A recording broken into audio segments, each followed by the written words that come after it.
Hello. Along the lines of feeling good, I work with Native Americans in the Phoenix area, and their idea of feeling good is getting drunk. I'm not sure. It's not unique to the reservation. Right. That's true.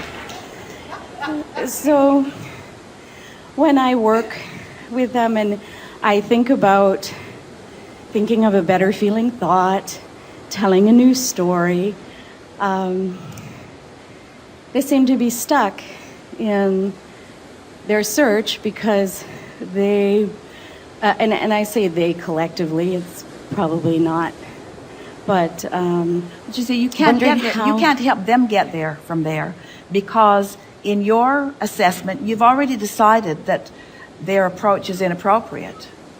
And so as you're holding them as your object of attention, having already defined for yourself that they're going about it in the wrong way, you can't possibly guide them to something that is more beneficial for them.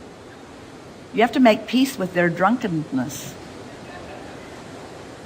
We'll help you. We'll help you do that, because we understand what you're saying. It's never an idea to put everyone in a basket and throw a blanket over it and say this is the way that it always is, because there are always exceptions.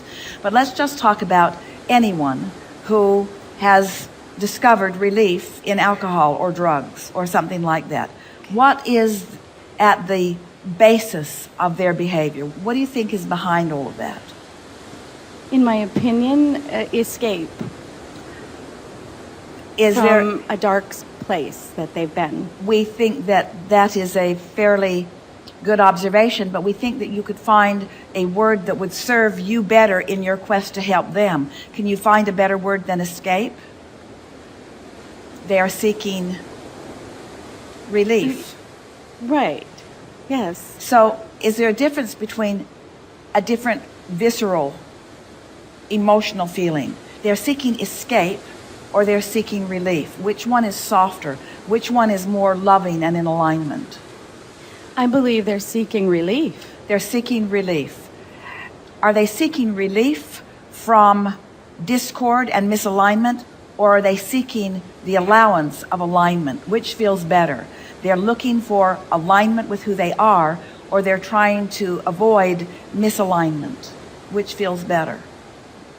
They're looking for alignment. Seeking alignment. They're looking sure. for alignment. And so this brilliant body of people on the planet who do not really know about law of attraction, they really haven't come to know what their emotions mean at all. They're just really sensitive to emotion. In fact, they are the people who have explored the most contrast and have launched the most rockets into their vortex, and they have the most active moving vortex. And that's why they feel such excruciating discomfort when they're not in alignment with their vortex. Don't you feel differently about them now? I do. I wish I could help, though. But I see what you're saying. Well, it will help once you own that, once you know that, once it's not just our opinion, once it's really your knowing.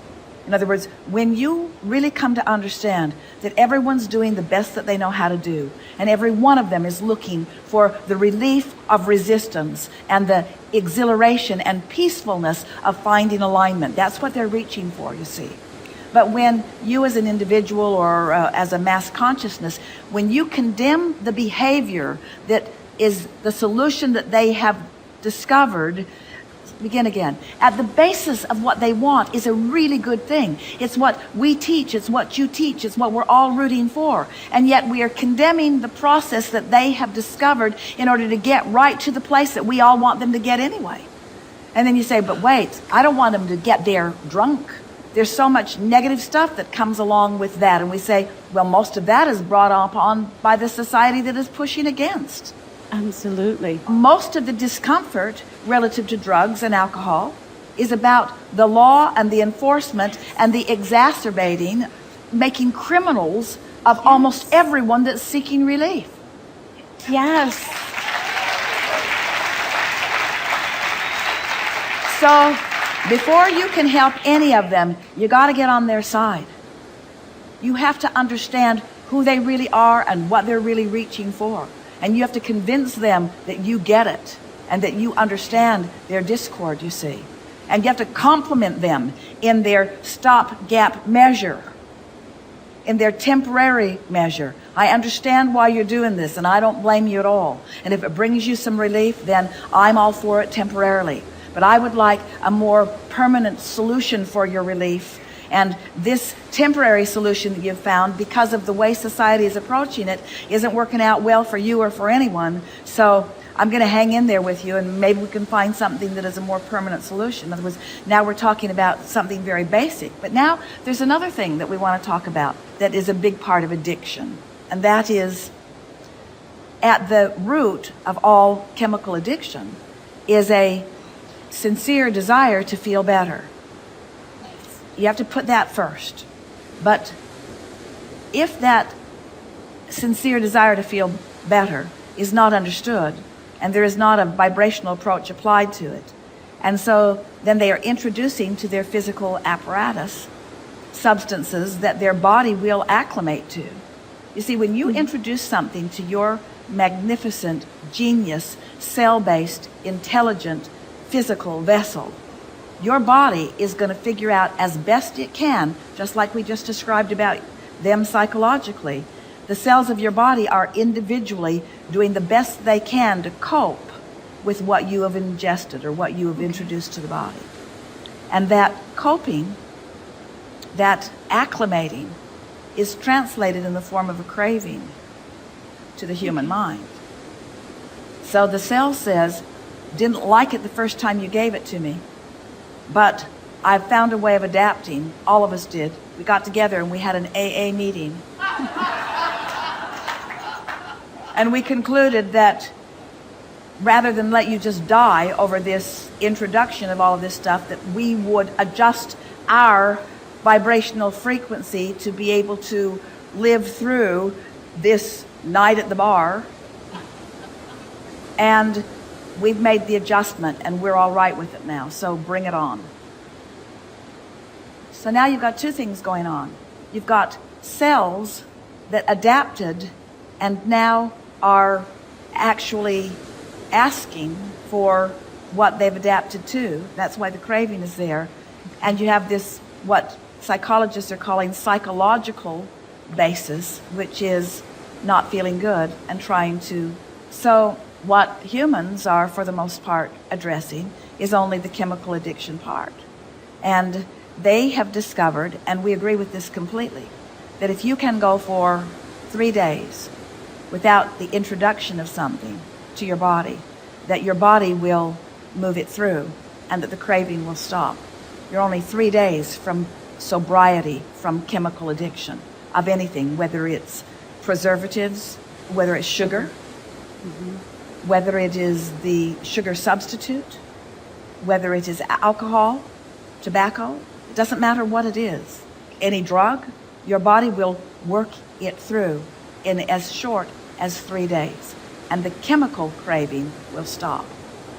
But that's not what's going on, because the real craving for alignment has not been addressed.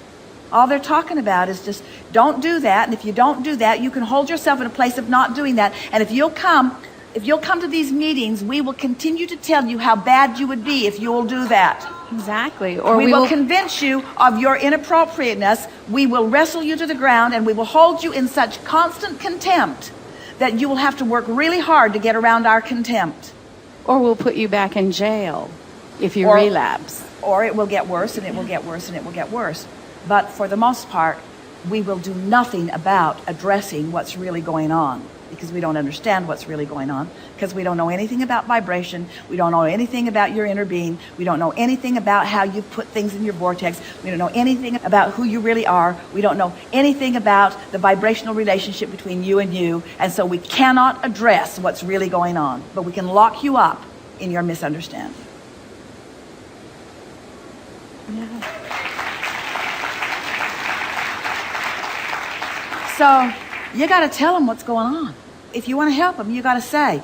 And these people will understand it more than any body of people that you have ever interacted with, because they get the spiritual stuff for which they have been persecuted and put on reservations. Well, I have found that We're out now, though. I have found that my In other words, clients it's- don't have that spiritual connection, and I have 37 of them, and I haven't seen a spiritual connection. Well, they have lost it somehow. They have a heritage. It's there. Oh, You'll be yes. able to activate it very quickly. Okay. They're in states of resentment. They have many reasons to feel persecuted. There's a lot of things that they are pushing against. They've had a hard time. And we're not encouraging you to sympathize or empathize too much with any of that, because it just keeps it active longer. But somehow you have to know what's going on, and you have to convince them that you know what's going on, and then you have to give it to them a little bit at a time. And if we were interacting with them individually or collectively, here's what we would say to them.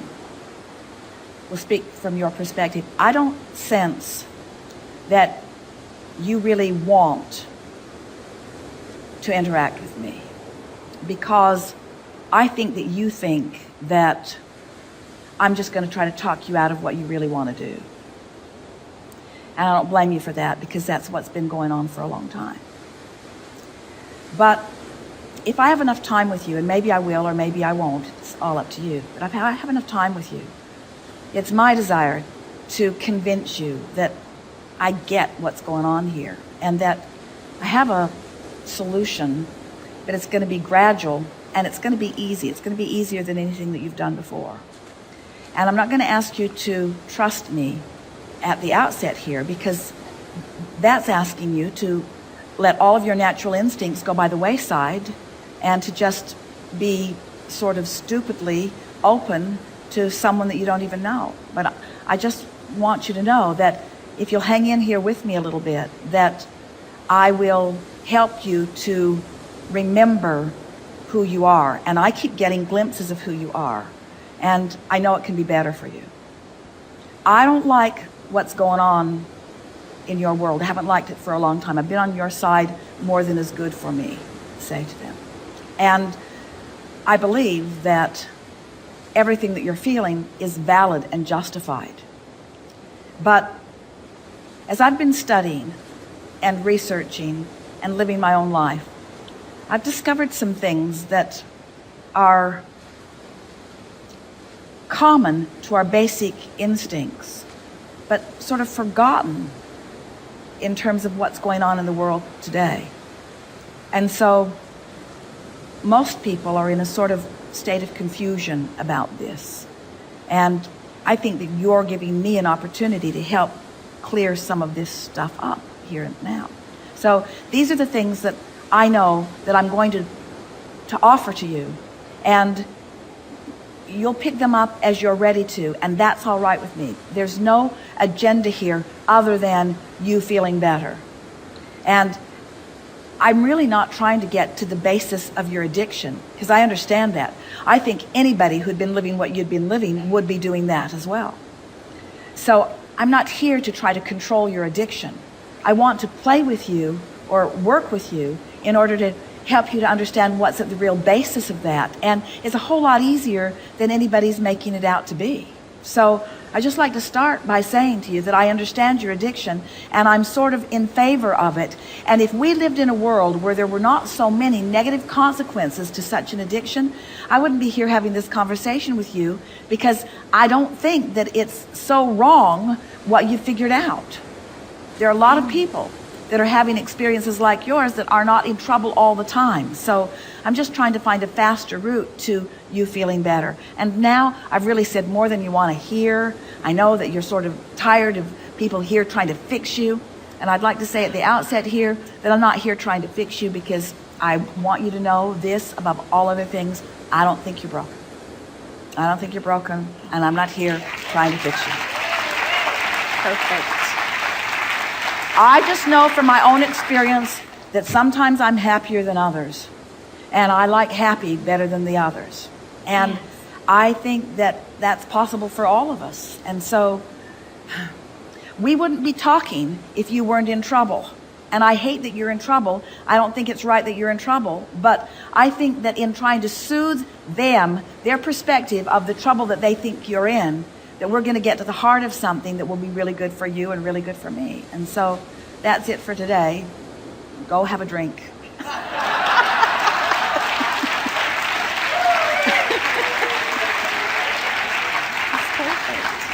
And then next time you get with them, say some of the same thing, but say, I want to take this a little bit further this time, because I don't know how much you know about who we really are, but I've come to know that everything about us is more vibrational.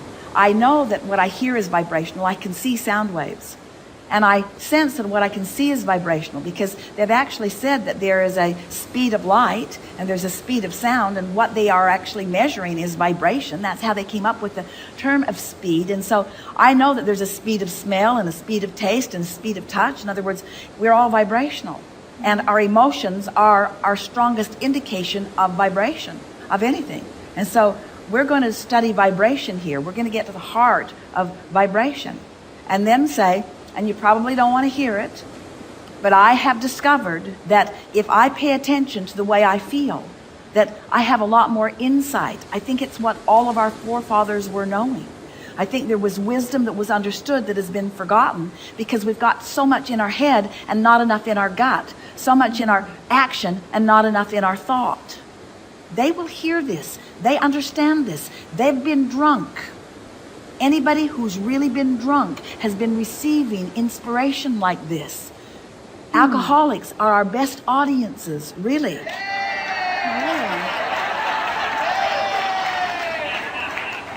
In other words, do you see what we're getting at? You're not saying anything that you don't know to be true, but you're giving them the opportunity to be right more. Because they've been told that they are so wrong, so wrong, so wrong, so wrong, so wrong. And you got to know that there isn't anything that's going to make you more crazy vibrationally than to have an inner being who's standing in your vortex shouting at you all day, every day about how right you are, how good you are, how loved you are, and how off it is to have large bodies of people telling you exactly the opposite. It's pulling you apart, you see. And so as you begin to say what the source within them knows, they will begin to acquiesce to that stronger vibration. See yourself as teachers and mentors of those who are not understanding this quite yet. See yourself as a sort of satellite dish that's beaming the signal in and making it more vivid, spelling it out in more detail, giving them more understanding of what their gut has been telling them all along. And say to them as often as you can, I want to help you understand how right I know you are. I want to help to understand how on the right track for you have been.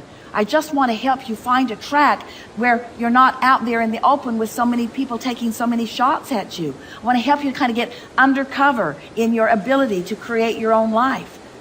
That's it for today. Go have a drink. And then next time as you come together with them, now you can begin. If they've been listening this far, and it is our expectation that they will be, now you can begin to tell them what you really know. I have come to know. And don't say, I want you to know. It's not any of your business what they take from what you say or not. You just want to know it. And when you know it with conviction, which means you know it from the whole source that is within you, when you know like that, the leverage that creates worlds is within you, and your power of influence is much greater. And then you say to them, I know that you create your own reality. I know that I create my own reality. I know that what comes to us comes in response to how we feel. I also know that there's a lot going on that we're responding to that we think is what is making us feel the way we feel. And so over time, I have shown myself that I can be standing in the middle of something terrible and I can feel terrible, or I can be standing in the middle of something terrible and I can feel less terrible, because I have the ability to give my attention to it or not. And you do too. You know that. That's why you drink. You drink because you know that you don't want to look at that, because when you look at something full on and it feels awful to you, you want to find some way of avoiding the conversation or avoiding the attention or avoiding the awareness of that. And that's why you've been drinking. I applaud that, because you at a very base level understand that you create your own reality. I've enjoyed this conversation too. Go have a drink.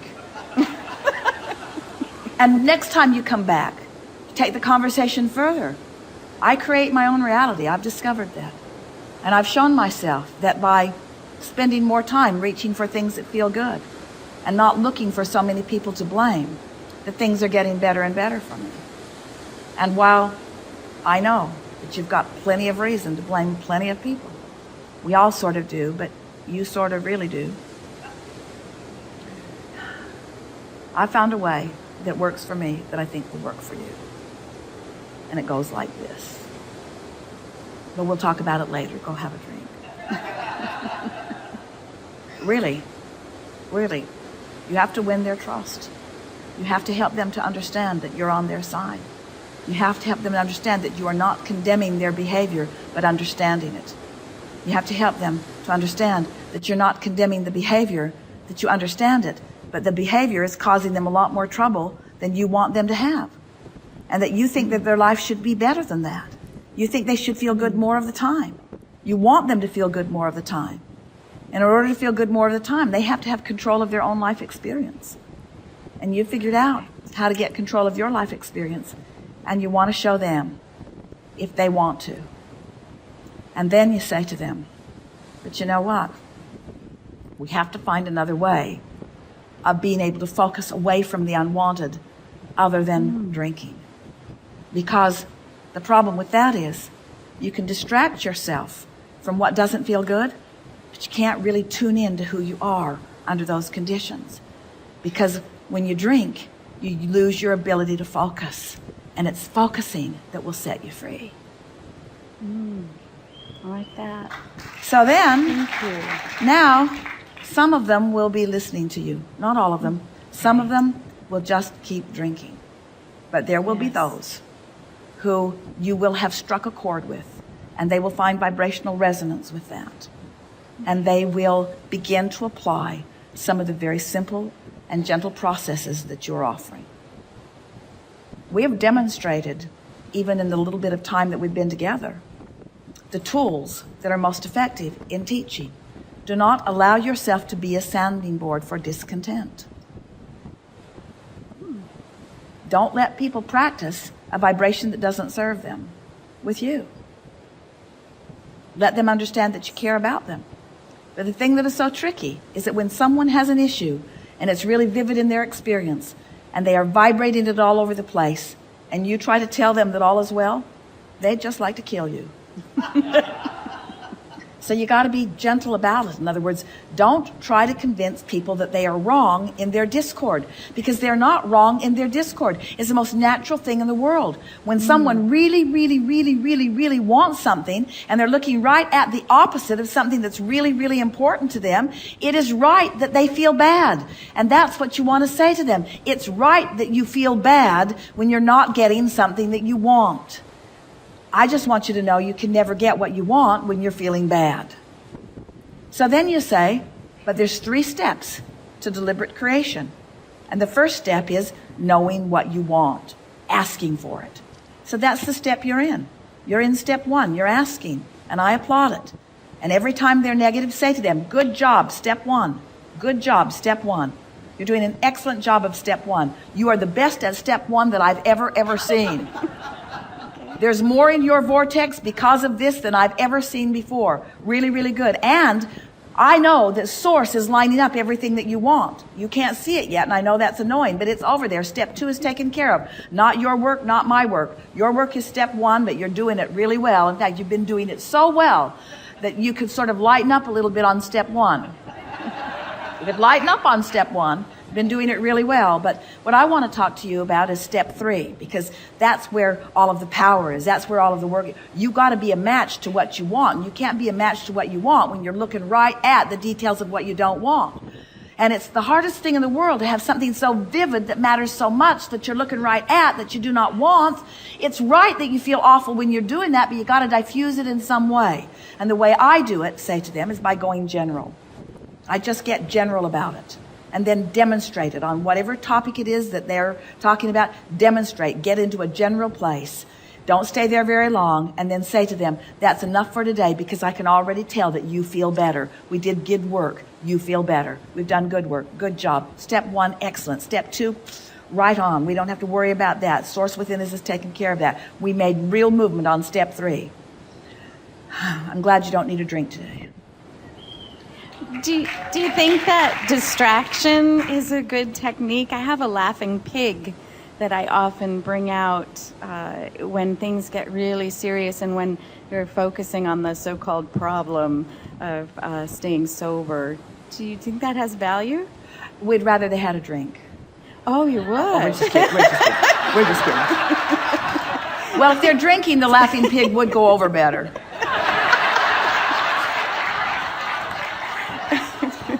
You sort of have to play it by ear. And by that we mean just see how it goes. It's probably different with everyone. Sure.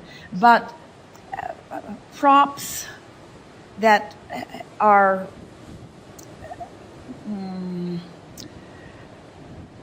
the best place for something like that is with someone who's really in alignment. When someone's not in alignment, in other words, is that because you think children like it? They don't like it either. No, I was using it with adults.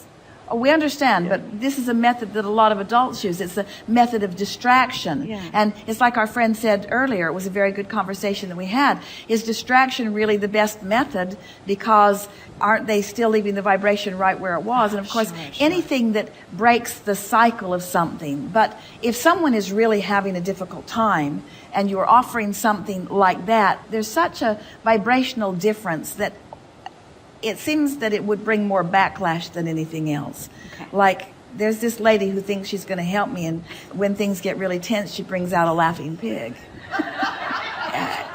It's sort of harder for them to digest than the hard, cold facts. You're doing extremely well. You create your own reality. Things are going to get better for you. I'm here to help you. I'm really good at this. I understand where you are. I understand where you want to be. I understand the laws of the universe. I've been studying this for a long time. I can feel who you really are. I can feel what your dominant intent is. I'm so honored that I have an opportunity to work with you because I know that wonderful things will come from this. The only thing that I want from this is that you get feeling better. Not feeling better in the sense that you're sick and you need to feel better, but feeling better in the sense that life is supposed to feel good to you. And I want you to get to that place where it really does feel good for you. I'm really looking forward to what's coming. In other words, those are the things that we would so much rather that you consistently are offering to them rather than any sort of distraction. Okay. Yeah. All right. Really good. Thank you. Really good. Yeah. Appreciate it.